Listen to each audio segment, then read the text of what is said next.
अस्सलाम वालेकुम फ्रेंड्स, कैसे हैं आप सब। उम्मीद करता हूँ खैरियत से होंगे। एक और अहम टॉपिक के साथ आपकी खिदमत में हाजिर हूँ।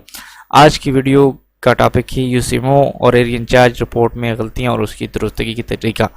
मतलब रूटीन में जो यूसीएमओ हजरात से और एरिया इंचार्ज से 2A 2B में गलतियाँ होती हैं, छोटी छोटी गलतियाँ होती हैं, लेकिन उस वजह से हमारे डेटे में अच्छा खासा डिफरेंस आ जाता है, रिपोर्टिंग में मसला आता है, तो हम हाईलाइट हो जाते हैं डिस्ट्रिक्ट लेवल पे। तो उनसे हम कैसे ख़ुद को बचाएंगे, उन गलतियों को कैसे हम दुरुस्त करेंगे, तो ये वीडियो उस बारे में होगी। उम्मीद करता हूँ आपको वीडियो पसंद आएगी। वीडियो स्टार्ट करने से पहले एक रिक्वेस्ट के वीडियो को लाइक शेयर सब्सक्राइब कर दिया करें और कमेंट लाजमी किया करेंगे। कमेंट में आपको इस वीडियो कैसी लगी और इस वीडियो में जो चीज़ मुझसे रह गई हो तो आप मुझे याद दिला दिया करें, मैं आइंदा वीडियोज़ में उसको दोहरा दूंगा। तो वीडियो स्टार्ट करते हैं जी। सबसे पहली जो गलती होती है वो घरों और घर वाले बच्चों में फ़र्क आता है। फ़र्क कैसे आता है कि हमारा माइक्रो प्लान का टारगेट एक होता है, 2A में हम रिपोर्ट करते हैं तो ऊपर नीचे हो जाता है। मतलब वो जो माइक्रो प्लान का टारगेट होता है वो 2A से चेंज आ जाता है, समरी शीट पे जो टोटलिंग होती है उससे चेंज आ जाता है। कैसे आता है इस पर मैं बात करता हूँ। सबसे पहली तस्वीर में हमारे पास ऑपरेशनल प्लान है जी, ठीक है जी। और दूसरे नंबर पे है हमारे पास क्या नाम है 2A 2B है, और थर्ड पे हमारी इंचार्ज समरी या यूसीएमओ माइक्रो प्लान की समरी शीट है। अब देखिए जी, जैसे मैं नेक्स्ट करता हूं तो सबसे पहले मैंने आपको बताया कि हम बच्चे लिखेंगे कैसे। जो माइक्रो प्लान के टारगेट के कुल घराने थे वो मैंने टारगेट माइक्रो प्लान के घरानों में लिख दिया कि आज का हमारे टारगेट घरों का इतना है। इसके बाद छोटे बच्चे मैंने लिख दिए कि आज माइक्रो प्लान के टारगेट के छोटे बच्चे इतने हैं, बड़े बच्चे इतने हैं जी। ये हम सुबह सुबह लिख देते हैं, ठीक है जी। ये तो हमने लिख दिया। अब यहाँ ही गलती हमसे होती है, हम जल्दी करते हैं, हम देखते नहीं, या कुछ गलती की वजूहात की बिना पर ये टारगेट ऊपर नीचे हम लिख लेते हैं। मतलब यहाँ 60 है, गलती से मैं 62 लिखता हूँ, या ये भी गलती नहीं होती। गलती यहाँ होती है अक्सर मैं टोटलिंग में गलती कर देता हूँ। मतलब जब इस सबको टोटल करता हूँ तो उसमें गलती आ जाती है। तो होता क्या है, जब 3 दिनों के बाद मेरे सारे घर में जमा करता हूँ, सारे 3 दिनों के घर जितने माइक्रो प्लान के टारगेट्स हैं वो समरी सीट से मैच नहीं करते। या इसी तरह जब मैं छोटे बच्चे टोटल 3 दिनों के माइक्रो प्लान के छोटे बच्चे 0 to 11 मंथ के जो होते हैं वो जमा करता हूं तो वो माइक्रो प्लान की समरी शीट के छोटे बच्चों से मैच नहीं करते। इसी तरह बड़े बच्चों के में ये इशू आता है। तो इसका तरीका ये है कि आप डेली बेस पे एनालिसिस करें ताकि आपसे गलती ना हो। अगर फिर भी गलती हो जाती है, मिसाल के तौर पर आपके कुछ फिगर्स का अप डाउन आ जाता है, तो उसका हल भी एक है। वो ये है कि आप जब भी 2 दिन कंप्लीट हो जाएं तो 2 दिन के बच्चे काउंट करें, जो बच जाएं वो तीसरे दिन का टारगेट दे दें, तो कंपाइलेशन में ये सेम हो जाएंगे। लेकिन ये तरीके अच्छा नहीं है। बेहतर ये है कि हम डेली बेस पे इसका एनालिसिस करने के, अगर गलती हो जाती है तो ये इसका एक तरीका है, ठीक है जी। तो इस तरह हम करेंगे।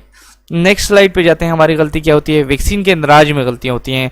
मिसाल के तौर पर सबसे पहले मैंने टेलीशीट इस वजह से दी है कि जब एरिया इंचार्ज टीम में विजिट करता है तो फील्ड में उसकी वैक्सीन कवरेज चेक करके उसको मल्टीप्लाई 1.11 करके लिख देता है कि इतनी वैक्सीन लगी है। ये तरीका बिल्कुल गलत है। 1.11 सिर्फ डिमांड के लिए है, इस चीज़ को क्लियर समझ लें। आप फील्ड में जब वैक्सीन देखेंगे, वैक्सीन देख के उस हिसाब से अंदाजे से लिख लेंगे कि इन्होंने इतनी वैक्सीन लगाई है, ठीक है जी। ये चीज़ क्लियर हो गई। इसके बाद दूसरे नंबर पे देखें, नीचे जो मैंने लिखा है कि हमारी टेलीशीट के जो बैक साइड है उसकी साइड मैंने लिखी है कि 200 वैक्सीन वसूल की, इस्तेमाल 120 की, 80 वापस की, और यही मैंने 2A में भी लिख दिया। अब यहाँ गलती ये होती है कि अव्वल तो हमारी टेलीशीट के बैक साइड पे हम लिखते नहीं, तो वो ब्लैंक रह जाती है और हम 2A में लिख देते हैं। कल को कोई मॉनिटर आता है तो मसला आ जाता है। तो बेहतर तरीका यह है कि पहले टेलीशीट को सही तरीके से फिल करें, बैक साइड भी वैक्सीन की डिटेल सही तरीके से फिल करें, और उसके बाद टेलीशीट से देख कर 2A 2B में लिखें ताकि आपसे आइंदा ये गलती ना हो। ये गलती नंबर 2 थी। नेक्स्ट इशू है हमारा जी पार्शियल डोजेस की एंट्री। इस तरह होता है कि मैं फर्स्ट पे टीम को 100 डोजेस देता हूँ, उसमें से वो 85 यूज़ करती है और 15 वापस आते हैं। तो बजाय डे 2 पे मैं उसे 15 इशू करने के मैं अंदाजे से 10 इशू कर देता हूँ, 7 इशू कर देता हूँ। तो क्या होता है जी, उसके पास डोजेस का डिफरेंस आ जाता है कि डे फर्स्ट पे आपके पास 15 डोजेस बची थी, आपने डे 2 पे 10 डोजेस इशू किए, तो 5 डोजेस किधर गई। तो ये एक डेटा में एक टीम का डिफरेंस आता है, फिर इस तरह टीम 2 का, टीम 3 का, फिर सबका, फिर एरिया का, फिर यूसी का। ये एक बहुत बड़ा फिगर बन जाता है कि इतनी डोजेस किधर गायब हो गई। उस तरह आपका वेस्टेज रेट भी ज़्यादा हो जाता है, क्योंकि वो डोजेज दरअसल यूज्ड में आ जाती हैं लेकिन कागजी तौर पे गलती होती है। तो इससे बचने के लिए एक आसान तरीका है कि आप देखें, जिस तरह इस मिसाल में मैंने आपको समझाया है कि 100 डोजेज दी, 85 बची, 85 इस्तेमाल हो गई, 15 बची, तो मैंने डे 2 पे अगर उसे 100 डोजेज चाहिए थी तो वो 15 डे फर्स्ट वाली 15 देख के इसके साथ प्लस कर दी, अंदाजे से नहीं लिखी। इसी तरह फिर डे 2 पे उसने 115 ली, 105 हुई, 10 रिटर्न हो गई। अब डे 3 पे इसको जितनी भी सील वाइलें चाहिए होंगी उसके साथ में ये वाला 10 ऐड कर दूंगा, तो ये फिगर में डिफरेंस नहीं आएगा 2A में भी, टेली शीट में भी। तो ये एक बड़ी गलती है, इससे बहुत बड़े वैक्सीन वेस्टेज में बड़े इश्यूज बनते हैं। तो मैंने कहा आपसे डिस्कस करता हूँ, इस पे भी अगर आप समझना है तो आप मुझसे रब्ता कर सकते हैं, मैं आपको मजीद समझा दूंगा। इस पे मेरी एक और वीडियो भी है, शायद आप देख सकते हैं मेरे प्लेलिस्ट में। ठीक है जी, ये था पार्शियल वाइल की इशू। नेक्स्ट है जी मार्कर के इशू। इस तरह होता है कि हमारी 2A में 3 दिनों में सिर्फ फिंगर मार्कर रिसीव्ड का ऑप्शन होता है, मतलब आपने टीम को कितने मार्कर दिए, रिटर्न का नहीं होता। तो बहुत सारे इंचार्ज यूसीएमओ ये गलती करते हैं कि डे फर्स्ट पे भी मार्कर इशू करते हैं, डे सेकंड पे भी इशू करते हैं, डे थर्ड पे भी इशू करते हैं। तो जैसे जैसे वो रिपोर्ट कंप्यूटर में डीपीसीआर वाले एंटर करते हैं तो वो डुप्लीकेशंस होती हैं। मतलब आप 7 मार्कर डे फर्स्ट पे इशू किए, वही मार्कर ऑलरेडी इशूड होते हैं, रिटर्न तो नहीं होते ना, लेकिन आप दोबारा से इशू कर देते हैं, फिर डे थर्ड पे दोबारा से इशू कर देते हैं, वो 21 मार्कर बन जाते हैं।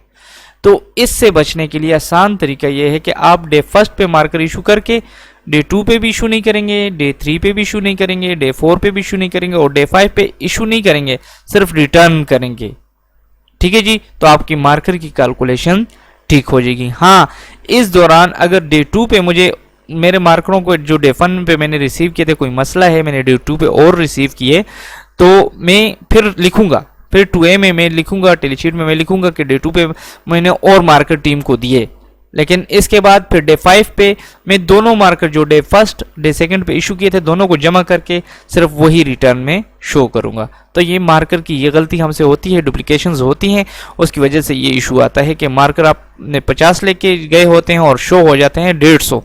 तो ये मसला है। दूसरा, इसमें एक और चीज़ है कि जब एरिया इंचार्ज अपने 2A लिखे तो टीम के नाम के आखिर में जब टीम्स के नाम लिख ले तो उसके बाद एक कॉलम में अपना नाम लिख ले, रो में कि एरिया इंचार्ज, और मार्कर नीचे एक इशू, एक मार्कर अपनी तरफ इशू कर दे तो वो भी टोटल में आ जाएगा कि एक मार्कर एरिया इंचार्ज ने लिया। इस तरह यूसीएमओ भी अपने 2B में एक मार्कर अपनी तरफ इशू कर दे तो एक मार्कर उसके पीछे आ जाएगा। अगर उसने टीटीएम को दिया है तो वो अपनी 2B में, यूसीएमओ वाले 2B में एक मार्कर टीटीएम को भी इशू करेगा, ताकि ये कैलकुलेशन में सारे मार्कर आ जाएं।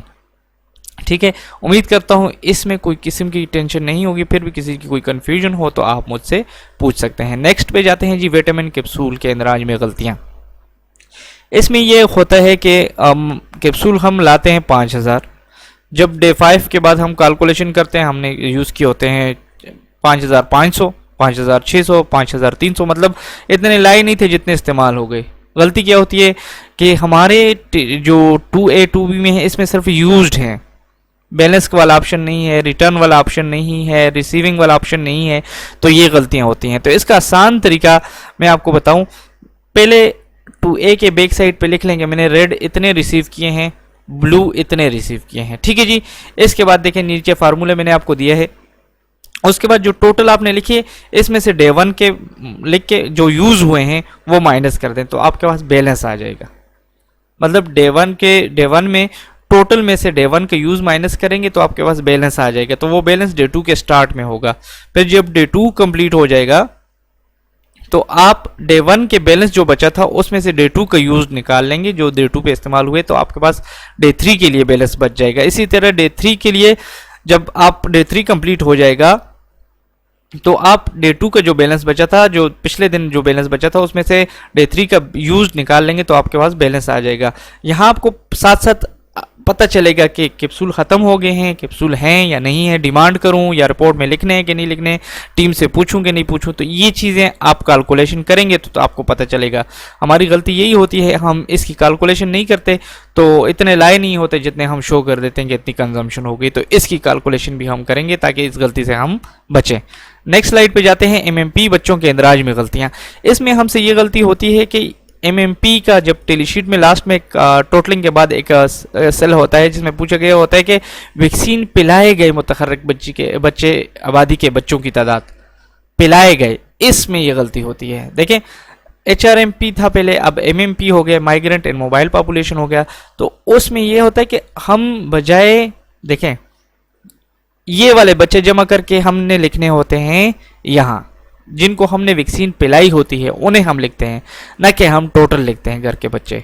रिकॉर्डेड बच्चे नहीं लिखेंगे, जिनको हमने वैक्सीन पिलाई उनको जमा करके यहाँ लिखेंगे। तो हमसे गलती यही होती है कि हम जो रिकॉर्डेड बच्चे टोटल होते हैं, अब यहाँ 5 हैं तो ज़्यादातर लोग 5 लिख देते हैं, जो कि गलत है। हम सिर्फ वो बच्चे यहाँ लिखेंगे जिनको हमने वैक्सीन पिलाई, तो वो हमारे MMP पॉपुलेशन होगी और उसे हम रिपोर्ट करेंगे।